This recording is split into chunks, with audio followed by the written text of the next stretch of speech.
कभी आपने सोचा कि भाई ऐसा कैसे हो गया कि बॉलीवुड जो कभी ढोल, हेरा फेरी, फिर हेरा फेरी, भागम भाग इस टाइप की मूवीज बना रहा था, जिसको 8-10 साल बाद भी लोग अभी तक सर्च कर करके देख रहे हैं यूट्यूब पे, इनकी वीडियोस के कट कट करके मीम्स बनाए जा रहे हैं, एकदम से बॉलीवुड की इस टाइप की मूवीज आनी बंद हो जाएंगी और कॉमेडी के पर्टिकुलर फील्ड में बॉलीवुड का गंदे तरीके से डिक्लाइन होगा। ऐसा हुआ क्यों, क्या फैक्टर्स रहे इसके पीछे, इसके बारे में मैं बातचीत करूंगा। और ये जो फैक्टर्स है ना, जब इनको आप समझोगे तब आपको ये भी फील होगा कि आपकी खुद की प्रोफेशनल लाइफ, किसी भी टाइप का आप नया कुछ करने जा रहे हो आगे, ये सारे फैक्टर्स ना उन सारी चीज़ों में बहुत ज़्यादा मैटर करते हैं। इन फैक्टर्स के बेसिस पे ऑर्गेनाइजेशंस हो या बिजनेस हो, सभी का इंक्लाइन या डिक्लाइन दोनों पॉसिबल है। स्टार्टिंग में जब कोई बोलता है कि हेरा फेरी जैसी मूवीज अब आनी बंद हो गई हैं, तो कुछ लोगों का ये व्यू रहता है कि भाई लोगों का ना अब सिर्फ गाली गलौज वाली कॉमेडी और ये डबल मीनिंग वाली कॉमेडी देखना पसंद है, तो अब इनका सर्वाइवल रेट बड़ा मुश्किल हो गया। हालांकि ये बात सही है कि उनका साइज बहुत बड़ा हो गया है, लेकिन ये बिल्कुल गलत एक्सप्लेनेशन है इस बात की कि आप जो हेरा फेरी फिर हेरा फेरी जैसी मूवीज है ना, उसकी भूख अभी भी जनता में या क्राउड में कम नहीं हुई है। उल्टा आप कह सकते हो कि इसका ऑडियंस साइज बड़ा हो गया है क्योंकि पॉपुलेशन बढ़ी है। ऑफकोर्स अगर ऐसा नहीं हुआ होता तो आप सिंपली सोच के देखो, अगर आज भी आपके टेलीविजन पे हेरा फेरी फिर हेरा फेरी जैसी मूवीज दोबारा चला दी जाए या आ जाए, तो आप कुछ ना कुछ मिनट तो वहाँ रुक जाओगे उन मूवीज को दोबारा देखने के लिए।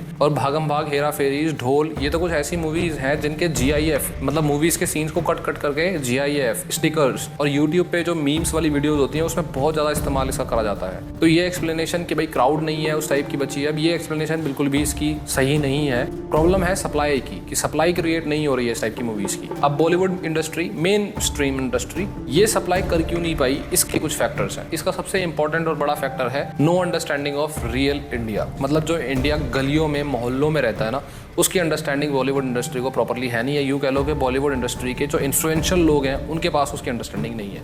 और जब ऐसा होता है ना कि आपको किसी पर्टिकुलर चीज़ की अंडरस्टैंडिंग ना हो, तो आप क्या करते हो कि सोशल मीडिया वहाँ से वो बोल देता है ना कि स्टीरियोटाइप, वो चीज़ उठा के आप एक स्टीरियोटाइप क्रिएट करते हो जो और ज़्यादा क्रिंज और गंदा लगता है, और उस वो एक तरीके का टर्न ऑफ मोमेंट होता है कि आप फिर वो देखना ही बंद कर देते हो टोटली। इसको मैं थोड़ा सिंप्लीफाई करके समझाता हूँ। अगर आपको यूपी दिखाना हो तो बहुत ही ईजिली प्रेडिक्टेबल है यार कि बॉलीवुड उसको कैसे दिखाएगा। मतलब जनता के हाथ में बंदूकें थमा दी, बहुत सारी बंदूकें, पॉलिटिशियंस, गैंगस्टर्स, सिर्फ यही डिपिक्शन है यूपी की मोस्ट ऑफ द मूवीज में बॉलीवुड की। और जब ये स्टीरियोटाइप्स ही यूज करे जाते हैं बॉलीवुड द्वारा, तो लोगों में भूख क्रिएट होती है वो देखने की जो रियलिटी में यूपी की सड़कों पे, गलियों में, मोहल्लों में होता है। और फिर आती हैं पंचायत और गुल्लक जैसी वेब सीरीज, आते ही हिट हो जाती हैं। इनफैक्ट उनके 2-2 सीजन, 3-3 सीजन, 4-4 सीजन बनने स्टार्ट हो जाते हैं। जिसको यूपी का थोड़ा सा भी एक्सपीरियंस है उसको पता है कि यूपी में रहने वाले लोग 24 घंटे बंदूकें नहीं चलाते। अगर बंदूकें चला रहे होते तो यूपी खाली हो गया होता अब तक। लोगों की अपनी खुद की वहाँ की एक बोली है, मिडिल क्लास फैमिलीज हैं, वही स्ट्रगल्स हैं, वही कॉमेडी है, एंटरटेनमेंट है। इसका एक और सटीक एग्जांपल मैं आपको दे सकता हूँ। अगर आप यूपी को ढंग से एक्सप्लोर करने की कोशिश करोगे तो आपको पता चलेगा कि यूपी ईस्ट और वेस्ट में जमीन आसमान का अंतर है। यूपी वेस्ट वाले लोगों को अगर आप ईस्ट यूपी भोजपुरी लैंग्वेज, कुछ इस तरह की लैंग्वेज यूज करी जाती है, उन्हें अगर आप वेस्ट यूपी वाले को सुनाओगे बिना, उनके गानों को भी सुनाओगे तो उनको कुछ समझ नहीं आएगा। कहने का मतलब है कि जो वेस्ट यूपी है उसका डिपिक्शन टोटली बॉलीवुड इंडस्ट्रीज की मूवीज में ऑलमोस्ट जीरो हो गया। क्यों? क्योंकि understanding of real India, understanding of streets, ये स्ट्रीट छोड़ो यार, जिलों की भी अंडरस्टैंडिंग उन लोगों के पास थी नहीं। और इसी का रिजल्ट है कि जब राउंड टू हेल जैसे चैनल क्रिएट होते हैं, जो वेस्ट यूपी मुरादाबाद के ही वो बंदे हैं, तो उस बोली का इस्तेमाल करते हुए कॉमेडी करते हैं, तो यूपी के लोगों में जो अंदर से बहुत सारी भूख थी उस कंटेंट को कंज्यूम करने की, इवन पूरे इंडिया में उस कॉमेडी के स्टाइल को कंज्यूम करने की भूख थी, वो एकदम से फुलफिल हो जाती है और वो चैनल जो है वो शूट कर जाता है। और ऐसे बहुत सारे एग्जांपल हैं, सिर्फ एक दो एग्जांपल नहीं है। एक और यूट्यूब चैनल है राजलक्ष्मी करके। ये लोग क्या करते हैं, वेस्ट यूपी के कुछ डिस्ट्रिक्ट, सारे डिस्ट्रिक्ट की बात भी नहीं कर रहा मैं, उनकी बोली को इस्तेमाल करते हुए कुछ मूवीज़ क्रिएट करते हैं जिनका ना तो कोई खास बजट होता है। अगर उस चैनल को खोल के उनके व्यूज़ देखोगे तो पॉपुलर मूवीज़ के व्यूज़ हैं 103 मिलियन, 101 मिलियन। और यहाँ मैं 4 मिनट के गाने की बात नहीं कर रहा। अगर किसी सिंगर का जो गाना है वो 4 मिनट का गाना, अगर उस पर 103 मिलियन व्यूज आ जाए तो वो अच्छा खासा सिंगर बन जाता है, फेमस हो जाता है। 1.5 घंटे की मूवीज़ की बात कर रहा हूँ जिन पे 103 मिलियन व्यूज़ हैं। अब आप सोच के देखोगे बॉलीवुड एक हिंदी इंडस्ट्री और यूपी एक ऐसा स्टेट जिसमें हिंदी बहुत ज़्यादा बोली जाती है, उस जगह को भी डिपिक्ट करने के लिए, शो करने के लिए उनको स्टीरियोटाइप्स का सहारा लेना पड़ रहा है, तो बाकी का कल्चर तो क्या ही वो प्रॉपरली डिपिक्ट कर पाएंगे। और ये जो फैक्टर है ना कि आपको ग्राउंड रियलिटी की अंडरस्टैंडिंग होनी चाहिए, उसका एक्सपीरियंस भी इनफैक्ट होना चाहिए, ये फैक्टर हर चीज़ में मैटर करता है। चाहे आप पॉलिटिशियन हो, चाहे आप बिजनेसमैन हो, चाहे आप जर्नलिस्ट हो, चाहे कुछ भी हो। और ये एग्जांपल्स तो हमारे पास बहुत पुराने टाइम से हैं कि अगर महाभारत भी आप देखोगे तो गुरु द्रोणाचार्य जो है वो पांडवों और कौरवों को उनके राज्यों से निकाल के जंगलों में उनको ट्रेनिंग देने के लिए लेके जाते हैं, क्योंकि जो युद्ध है वो उसी जगह पे होने वाला है और युद्ध का एक्सपीरियंस आपको जंगलों में ही होगा। खैर वापस आते हैं, तो खैर बहुत दूर की बात हो गई। दूसरा फैक्टर है जीरो टैलेंट हंट। आप बस एक चीज़ सोच के देखो कि बॉलीवुड इंडस्ट्री हमारे इंडिया की बहुत बड़ी साइज़ की इंडस्ट्री थी और है अभी भी। लेकिन कभी आपने किसी स्कूल में बच्चे को कहते हुए सुना है कि भाई उसके फ्यूचर का गोल क्या है, कि मेरे को बॉलीवुड मूवीज की स्क्रिप्ट राइटिंग करनी है, या मेरे को बॉलीवुड मूवीज में स्टंट मैन बनना है या डायरेक्टर बनना है। एक आधा कोई मेट्रोपॉलिटन सिटीज का तो ये बोल भी सकता है। मिडिल क्लास फैमिलीज और छोटे टाउन के लोग जो हैं, जहाँ पे large chunk of Indian population है, वो इस टाइप की बातें बोलते ही नहीं है। नहीं, वो है ही नहीं उनके दिमाग में, वो सबकॉन्शियसली ही डिलीटेड है। क्यों? क्योंकि टैलेंट हंट नाम की कोई चीज ही नहीं है बॉलीवुड में। इवन आप बड़ी से बड़ी कंपनी भी उठा के देख लोगे, एप्पल, माइक्रोसॉफ्ट, गूगल, ये सारे हायरिंग करते हैं हर साल।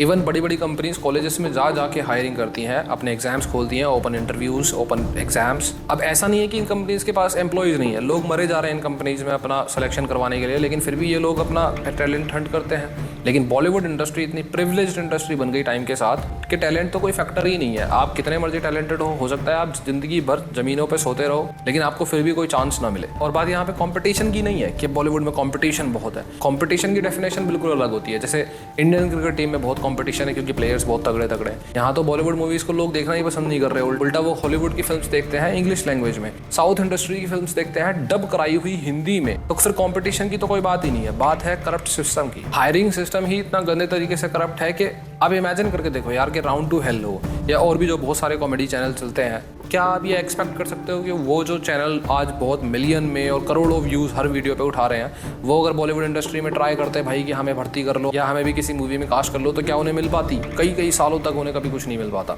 बॉलीवुड इंडस्ट्री ने बीच में कुछ छोटे मोटे ट्राई किए, जो वो भी एक तरीके से टेक्निकल फेलियर्स थे। जैसे कुछ स्टैंड अप कॉमेडियंस को हायर कर लिया, कैरी मिनाटी को एक वीडियो में ले लिया, पस्सी को ले लिया, राजू श्रीवास्तव को ले लिया, लेकिन वहाँ भी एक अच्छी खासी ईजिली ऑब्जर्वेबल टेक्निकल मिस्टेक थी। स्टैंड अप कॉमेडियंस जो होते हैं वो स्टैंड अप कॉमेडियंस हैं, वो एक्टिंग कॉमेडियन नहीं है। अब अगर बहुत ही सिंपल करके बोलूँ तो वो जोक्स सुनाते हैं, उनकी एक्टिंग ही जोक्स नहीं है। अभी जो फैक्टर है नो टैलेंट हंट, टाइम के साथ अगर आप इनोवेशंस को एक्सेप्ट नहीं कर रहे हो, आने वाली जनरेशंस को एक्सेप्ट नहीं कर रहे हो, तो आप बहुत पीछे जाने वाले हो। तीसरा factor, hero obsessed country, hero obsessed industries. हमारे यहाँ जो मूवीज क्रिएट होती हैं उसमें जो भी एक्टर होगा वही हीरो होगा। जो हीरो होगा मेनली वही एक्शन भी करेगा, वही कॉमेडी करने की पूरी कोशिश करेगा। सेवरल एग्जांपल्स हैं इस चीज के। अक्षय कुमार ने बॉस मूवी में हरियाणवी कैरेक्टर भी प्ले करा है, पंजाबी कैरेक्टर भी प्ले करा है, ईस्ट यूपी के भी कैरेक्टर्स प्ले करे हुए हैं। और सिर्फ कैरेक्टर्स प्ले नहीं करे, कॉमेडी भी उसी बंदे से करवाने की कोशिश करी जा रही है, चाहे वो जो कैरेक्टर है जिसको वो डेपिक्ट करने की कोशिश कर रहे हैं वो चाहे कोई सी भी लैंग्वेज बोलता हो। आप सोच के देखो कि आप हरियाणा के कल्चर में पैदा हुए हो, आपने गुजराती थोड़ी बहुत सीखी ताकि आपको मूवी में कुछ सीन्स है, कुछ बातें हैं छोटी मोटी, वो बोलनी है। एक्टिंग के लिए वो चीज़ सर्वाइव कर सकती है, लेकिन कॉमेडी भी आप एज अ गुजराती मैन आप नहीं कर सकते। ये बहुत इजीली क्रिंज लगने लग जाता है, और जिसको एक बार चीज़ें बहुत ज़्यादा क्रिंज लगने लग जाती हैं फिर वो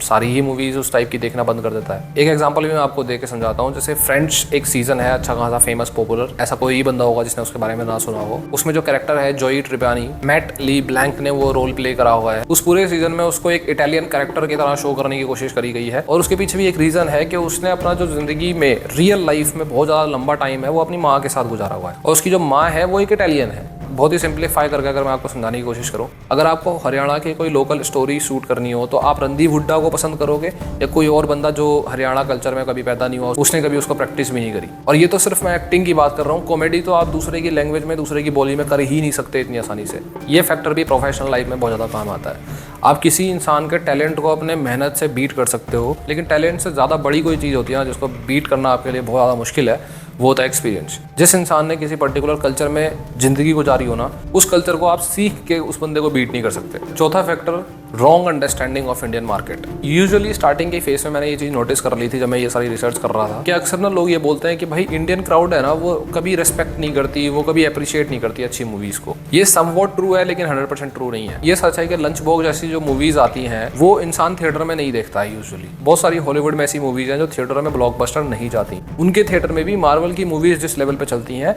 उस लेवल पे बहुत अच्छे मैसेज में जो मूवीज़ क्रिएट करी गई होंगी हॉलीवुड की वो नहीं चल पाती हैं। जैसे एक मूवी है रेवरेंट, उसको ऑस्कर भी मिला हुआ है, लेकिन उसकी व्यूअरशिप को आप किसी भी मसाला मूवी से कंपेयर करोगे, हॉलीवुड की, मसाला नहीं कहना चाहिए, एक्साइटिंग थ्रिलिंग मूवी, इससे आप कंपेयर करोगे तो आपको दिख जाएगा कि लोगों का जो एक्साइटमेंट है वो दूसरी तरफ ज़्यादा है। तो जितनी भी ये अच्छे मैसेज वाली या फिर स्लो एक्टिंग वाली मूवीज़ होती हैं उन मूवीज़ को एक बार साइड कर दो, क्योंकि वो एक प्रोफेशनल ड्यूटी होती है मूवी क्रिएटर्स की, वो उन मूवीज़ को क्रिएट करें और इस लालच में ना क्रिएट करें कि उनसे बहुत मोटा पैसा कमाया जाएगा। अब दूसरी तरफ आते हैं जिन्हें मसाला मूवीज़ बोल देते हैं, मसाला नहीं कहना चाहिए, एक्साइटिंग मूवीज़ बोल देते हैं। अब वो मूवीज़ चाहे हॉलीवुड में क्रिएट हो, चाहे वो साउथ इंडस्ट्री में क्रिएट हो या बॉलीवुड में हो, उनको देखा जाएगा, लेकिन उसे आप एक अच्छी क्वालिटी के साथ भी बना सकते हो, जिसे क्रिएटिव इमेजिनेशन कहते हैं। अगर आप हॉलीवुड की मूवी उठा के देखोगे, जैसे मार्वल की मैं नॉर्मल एक मूवी उठा लेता हूँ, कैप्टन अमेरिका कैरेक्टर की बात करता हूँ, उसमें जब उस बंदे को स्टेरॉइड्स दिए जाते हैं कैप्टन अमेरिका को, तब उसका जो मेटाबॉलिज्म है वो 8 गुना बढ़ जाता है। ये रियलिटी नहीं है, लेकिन ये क्रिएटिव इमेजिनेशन है जिसका सेंस बनता है। लेकिन अगर आप क्रिश मूवी में ऋतिक रोशन को उड़ाते ही चले जा रहे हो, उड़ने की पावर कहाँ से आई उसकी कोई एक्सप्लेनेशन ही नहीं है, वो क्रिएटिव इमेजिनेशन नहीं होता, वो कुछ भी होता है। और फिर जब ऐसा कंटेंट आप लगातार चलाते रहते हो तो एक टाइम आता है कि वो क्रिंज बन जाता है। तो ये बोलना कि इंडियन क्राउड का जो टेस्ट है वो अच्छा नहीं है, अच्छी मूवीज को चलने नहीं देते, ये टोटली गलत बात है। बिना मसाले के भी अगर एक्साइटिंग मूवीज क्रिएट करी जाए तो वो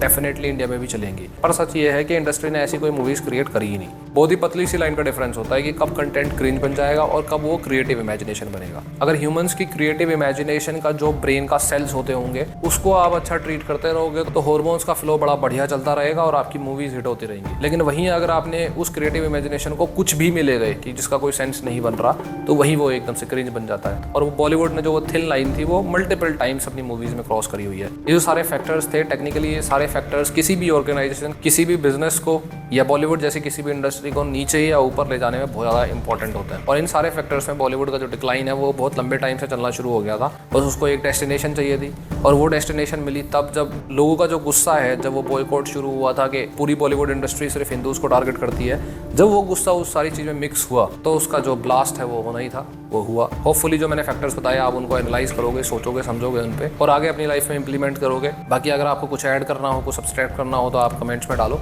we will discuss there. So that's it, see you in the next video.